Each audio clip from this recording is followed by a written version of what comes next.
A paz do Senhor, graças a Deus, mais uma vez aqui conversando neste propósito do casamento blindado. Hoje nós vamos falar um pouquinho e nós já estamos no dia 32 de 90. Já andamos, por 31 dias. Hoje nós estamos no terceiro, já no segundo 2/3, considerando em 3 partes os nossos 90 dias. E eu quero só assim trazer à memória rapidamente o que nós já falamos nesses 30 dias, porque às vezes parece que a gente vai esquecendo. E teve uns assuntos assim muito pesado, muito sério, como por exemplo o perdão.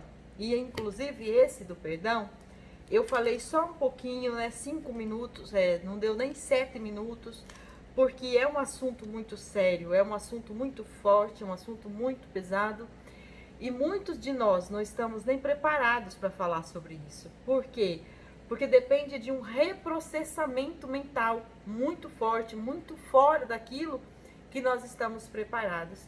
Então, por isso que eu vejo assim tanta importância nessas orações, nesta unidade deste grupo, de estarmos orando.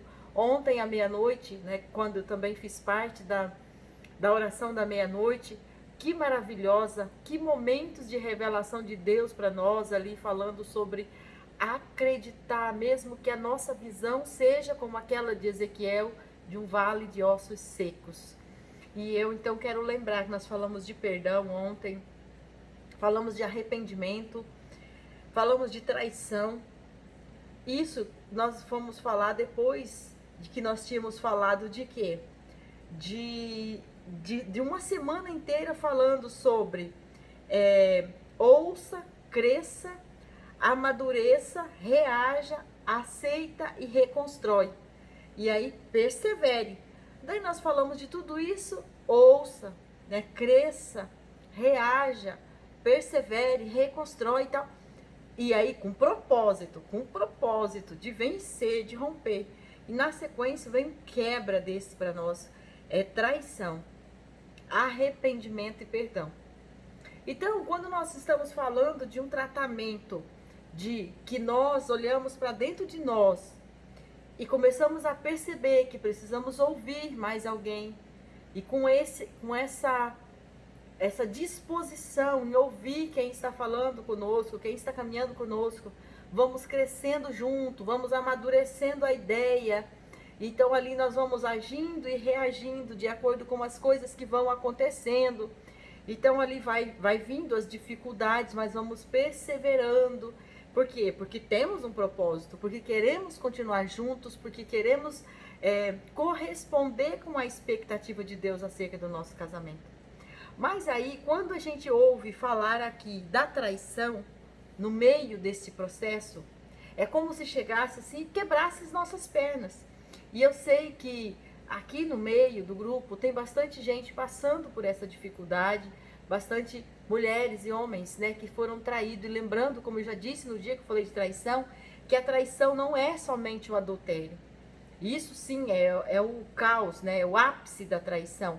Mas traição também é fazer as coisas pelas costas, também é mentir, também é não confiar, também é achar que o outro não tem nenhuma capacidade, quando fica o tempo inteiro na retaguarda, quando fica o tempo inteiro omitindo coisas, tirando o direito da outra pessoa de fazer algo, porque você não se joga por inteiro. Então existem muitas formas de trair a pessoa. E aí quando fala então de se arrepender e o perdão, então assim, quando eu me arrependo dos meus atos, eu preciso ter a humildade de chegar até a outra pessoa e pedir perdão e confessar que eu estou envergonhada, que eu estou sentida, que eu estou arrependida, e fazer uma promessa de que eu não vou mais praticar aqueles atos, ou que pelo menos eu vou tentar não praticar mais aqueles atos. E preciso ter atitude que mostra isso. Mas aí, a decisão em perdoar ou não, certamente não vai ser uma decisão fácil, porque isso não é um sentimento. Ai, a pessoa me magoou, me traiu, me trapaceou, me esculachou com a minha vida, mas eu sinto que eu tenho que perdoar. Não, ninguém sente isso. Quando isso acontece, você sente raiva, você sente nojo, sente a repulsa, você sente a vontade de ir lá e fazer alguma vingança. Isso é o que a gente sente, o ser humano. Mas quando a gente volta para o espírito e lembra o que a palavra diz, então a gente pensa e decide. Eu vou perdoar porque eu conheço a palavra, porque eu sei que existe um Deus que já me perdoou, independente dos meus atos. E a palavra diz que se eu não perdoar, eu não mereço ser perdoada. E aí, então, começa um conflito. Gente, eu quero, assim, conversar com vocês e quero também feedback de vocês, porque existe algumas pessoas me dando esse feedback e tem sido maravilhoso para minha vida. Então, deem feedback para mim, falem mais comigo, escrevam para mim no particular, se você não quer escrever lá no YouTube, porque lá no YouTube tem pouquinhas pessoas que estão escrevendo lá e talvez fica, né, tímido e tal, não tem problema. Pode escrever no particular, no WhatsApp, ali, para dizer como que você está, o que você está sentindo, o que você acha que deveria ser falado mais, porque assim, enquanto eu oro, enquanto eu medito, eu sinto algumas coisas acerca de todos nós que estamos participando, acerca da necessidade que nós estamos tendo de presença de Deus dentro da nossa casa. E às vezes tem alguns de nós que estamos dormindo, que não estamos percebendo isso, o quão maravilhoso é viver uma vida de acordo com a vontade de Deus, correspondendo às expectativas de Deus. Então aqui, quando a gente fala assim, eu decido perdoar, só que aí tem uma coisa, se você decide perdoar e a pessoa que cometeu o erro contra você, ela não se arrepende, é como se você pegasse o seu perdão e jogasse ele num chiqueiro de porco. Porque assim, como já tem, né, uma frase que fala que ninguém vai colocar uma joia no focinho de uma porca. Porque a porca ela vai continuar fuçando na lama. E ela vai continuar fuçando na lama, e aí o que ela vai acontecer? Ela vai sujar a joia, ela vai apagar o brilho da joia, ela não vai aproveitar aquele benefício, ela não vai aproveitar aquela beleza, ela não vai manifestar aquela beneficência que ali está naquela joia. Então, assim é o perdão para quem não se arrependeu, para quem não quer viver uma vida plena pós, né, erro e aí então um conserto e um arrependimento e uma aceitação de que foi perdoado. E isso é muito difícil, porque eu falo assim de experiência, de saber que tem pessoas que não conseguem se soltar, que não falam o que está sentindo, que está ali sempre com aquela cara amarrada, sempre com aquela cara, parece que está insatisfeito, que não consegue receber o perdão porque errou e quer continuar errando, quer continuar trapaceando, quer continuar agindo pelas costas. Pessoas com ingratidão diante daquilo que tem recebido das pessoas e da parte de Deus. Pessoas que a vida inteira foram servidas, porque todos nós somos servidos por alguém, independente de, às vezes, alguém é mais servido, alguém é menos servido, mas todos nós, eu mesmo já recebi a ajuda de tantas pessoas, muitas vezes eu me frustrei por esperar ajuda de pessoas que estavam do meu lado, que não compreendiam o meu plano, e que às vezes até falavam coisas negativas a respeito dos meus planos, mas Deus se levantava e levantava pessoas de longe, pessoas que eu nem conhecia, para me ajudar. E muitas vezes eu fui alimentada fisicamente, com comida mesmo, outras vezes alimentada com palavra, outras vezes alimentada com instrução, com carona, com uma boa conversa, com roupas, com sapato, com companhia. Muitas vezes eu fui nutrida por pessoas que eu nem conhecia. Então eu não posso ser ingrata de achar que as coisas acontecem porque eu me esforço e quando eu erro as pessoas têm que me perdoar simplesmente porque eu existo. Não é desse jeito que funciona. Eu preciso entender que se eu errei e a pessoa do outro lado ela está chateada, triste, mas ela disse que decidiu perdoar, então eu preciso ter uma postura de alguém que está arrependido e tentar fazer alguma coisa em prol disso. E isso é muito difícil nas restauração de casamento. Por quê? Porque a pessoa começa a viver como se ela fosse isolada. E esquece lá do início da palavra, quando Deus diz para Adão, né? Quando Deus pensa a respeito de Adão, Deus criou os pares de cada animal e tudo, mas ele criou o homem. E de repente, né, depois de um tempo, ele diz: não é bom que o homem fique só. Far-lhe-á uma companheira idônea, uma auxiliadora. Então Deus disse: não é bom que o homem fique só, precisa de uma companhia. Companhia é estar junto, é com companhia, é estar ali na mesma direção, fazendo as mesmas coisas. Então, assim, o que acontece quando entra esse tipo de sentimento de a pessoa erra e ela ainda acha, por orgulho, por arrogância, por ignorância mesmo, que ela tem que continuar como ela está. E que a outra pessoa que tem que correr atrás, como se fosse assim uma responsabilidade, uma obrigação. Isso é muita covardia. E quando nós vimos isso na palavra, de Deus, nós percebemos que isso é um ato que não agrada a Deus de jeito nenhum. Ó, quando a gente olha no dicionário que eu peguei aqui, ó, companhia significa presença, pessoa que acompanha a outra, acompanhador, companheiro. Então são pessoas que, tanto é que às vezes a gente chama as empresas, né, de companhia, que são grupos de empresas que são umas dependente da outra ou interdependente, mas que trabalham em conjunto com o mesmo propósito, com o mesmo segmento. Então, esses entendimentos sobre um relacionamento a dois é muito necessário. E muitas de nós estamos dizendo assim: eu não vou fazer mais nada porque eu já fiz tudo, deixa com Deus. Deus está querendo fazer desde o primeiro dia. Mas aí aquela conversa sincera, aquela conversa honesta, aquela conversa de dizer: ei, acorda. Assim, ó, eu já estou me afogando de tentar fazer alguma coisa e você não enxerga. Ou então assim: ei, acorda, me diga. Me desperta, me diga o que eu quero, o que você quer que eu faça. Mas tenha uma atitude, tenha um propósito. Eu ontem, quando orava junto com as meninas na meia-noite, eu sentia isso, sabe? Que assim, existe uma presença de Deus nesse grupo, dizendo: reaja, reaja, entenda o propósito, veja o que você está fazendo, deixa de ser tão trapaceiro, deixa de ser tão sabotador.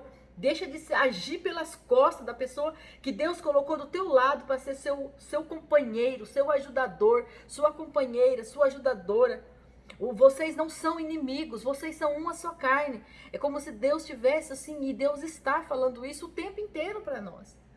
Mas e por que é que está sendo tão difícil? Por que é que está sendo tão difícil essa renovação, essa reestruturação, esse amolecer do coração? Nós falamos disso no dia do amadureça, na palavra do amadureça, que aquele momento em que está pronto, aquele momento em que chegou na fase em que deveria ser. Então aqui, nós hoje falando, né, como se numa retrospectiva desta semana, onde nós falamos de assuntos muito pesados, né, falamos de traição, falamos de perdão, falamos de propósito. Então isso são coisas assim que nós realmente precisamos ter assim um entendimento que não é hora de brincar de estar casado. Não é hora de brincar de ter uma companheira, um companheiro. É hora de se entregar por inteiro. E se não tem mesmo propósito, e se acha que não dá para levar a vida desse jeito, então quebre a aliança, mas quebre sabendo que você é culpado, que você está acabando com a vida que Deus te deu. Mas aí você tem que ter muita consciência, porque se você está ali, como nós entendemos ali na palavra, quando Judas sabia que ele ia trair Jesus, ele fez uma escolha.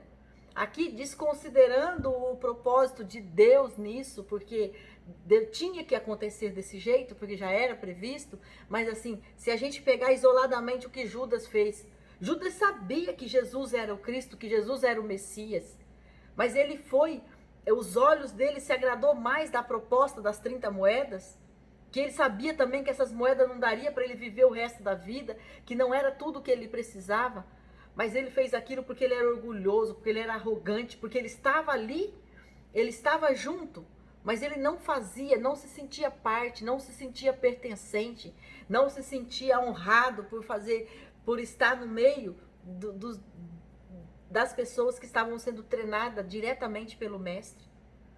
Então esse tipo de covardia é a oração que eu tenho feito nesses dias, para Deus ter misericórdia de nós, olhar para dentro do nosso coração com bondade. Porque isso não é assim dizendo, é uma pessoa está fazendo isso. Não, isso tem um percentual em cada um de nós. Existem uns que têm mais, outros que têm menos, uns que deixam sair mais para fora, outros que conseguem sufocar um pouco. Mas se nós dermos créditos para os sentimentos que a nossa carne tem, é desse jeito que nós vamos agir. Trapaceando o tempo inteiro. Eu vejo tantas coisas todos os dias. Eu converso com muita gente todos os dias, ouço o testemunho de muitas pessoas. E tem dia que eu choro diante de Deus nas minhas orações, porque eu vejo tanta traição, mas tanta traição, tanta trapaça por causa de tanta besteira, sabe? Mentiragem. O homem e a mulher perdeu o respeito com a sua própria palavra.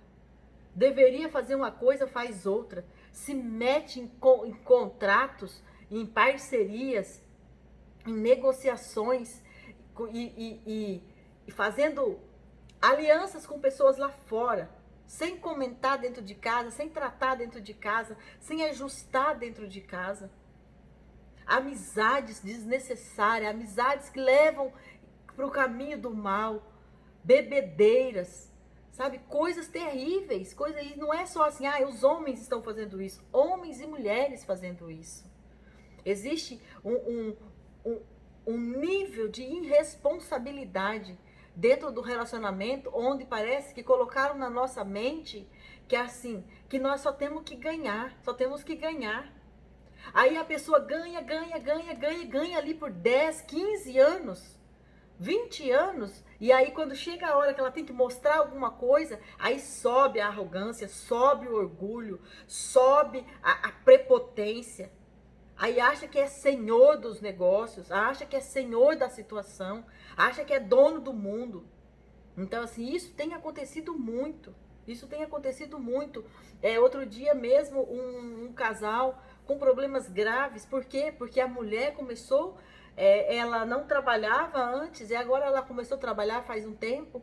E logo que ela começou a trabalhar, ela é muito esperta, muito inteligente, ela começou a ganhar mais que o marido. Aí começou a chegar em casa, começou a dar as ordens, começou a mudar tudo, comprar coisas que nem podia pagar, porque o salário ainda, né, por mais que ela estava trabalhando, mas ainda era muito cedo para fazer compromissos tão longos. Teve problemas sérios no casamento. Por quê?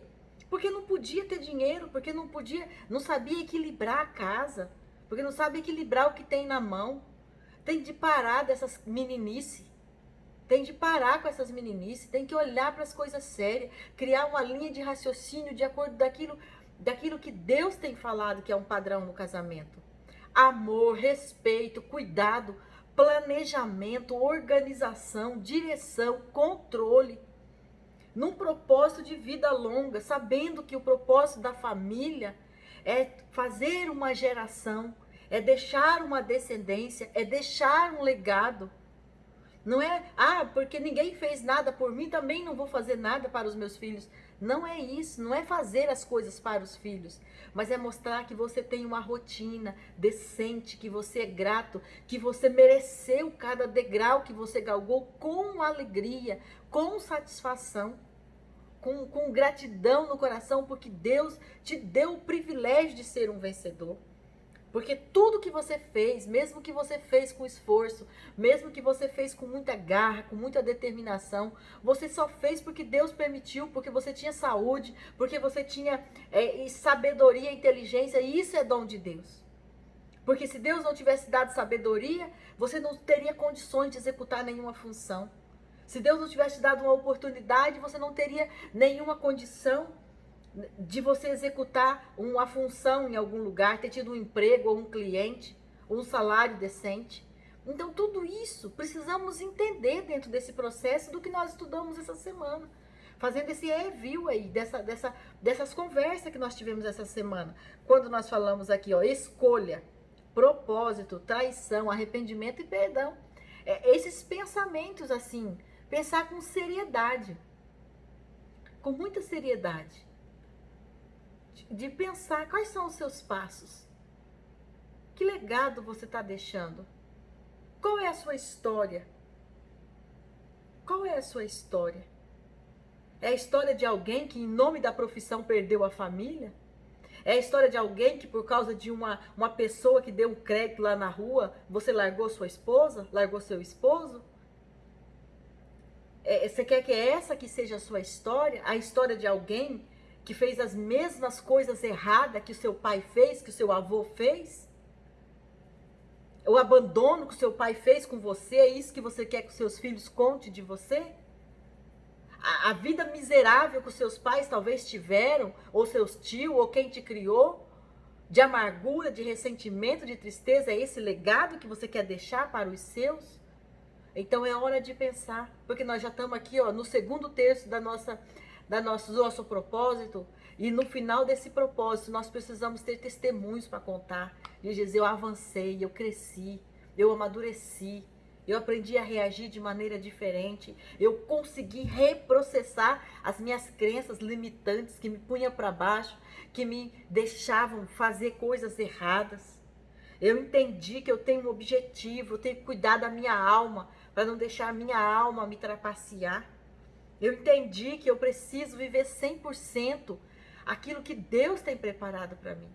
Que eu não tenho que ficar catando as migalhas que Satanás joga para mim, não. Que Satanás derruba para mim como uma oportunidade. Não, não é isso. Eu tenho um 100% de Deus, de vida abundante. É isso que eu tenho que pensar. Só que Deus não faz combinados com o trapaceiro. Deus não faz combinado com o covarde que se esconde, que age pelas costas, que mente, que descombina, que não tem palavra. Pensa em tudo isso e não fique aí pensando de repente, puxa, irmã Fátima está nervosa hoje. Não, não é isso. E isso aqui é coisa que nós temos que pensar mesmo, porque não adianta ficar aí passando panos quentes na conversa fiada, não. Nós estamos nesse propósito que é para ter mudança. Então ela precisa acontecer, precisa vir de dentro para fora. Precisa vir de dentro para fora.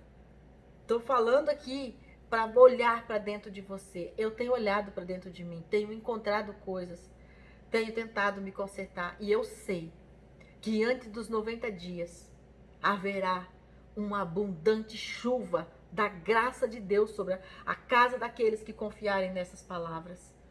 A casa daqueles que olharem para Deus verdadeiramente e falar, Deus, tem misericórdia de mim porque eu sou pecador, porque eu trapaceei, porque eu menti, porque eu traí, porque eu fiz coisa pelas costas do meu cônjuge, porque eu traí o meu próprio propósito, porque eu me sabotei, porque eu fui falsa. Todas as vezes que eu for para junto de Deus com sinceridade do meu coração, Deus vai olhar e vai mover as circunstâncias a meu favor. E é isso que eu desejo para você, é isso que eu estou buscando para a minha vida. E eu sei que o Senhor há de fazer coisas grandes nesse tempo, na nossa vida, para que a glória dele possa resplandecer em nós e através de nós. E assim a nossa geração poderá ser chamada de geração bendita, sacerdócio real, eleitos para manifestar a presença de Deus. Amém?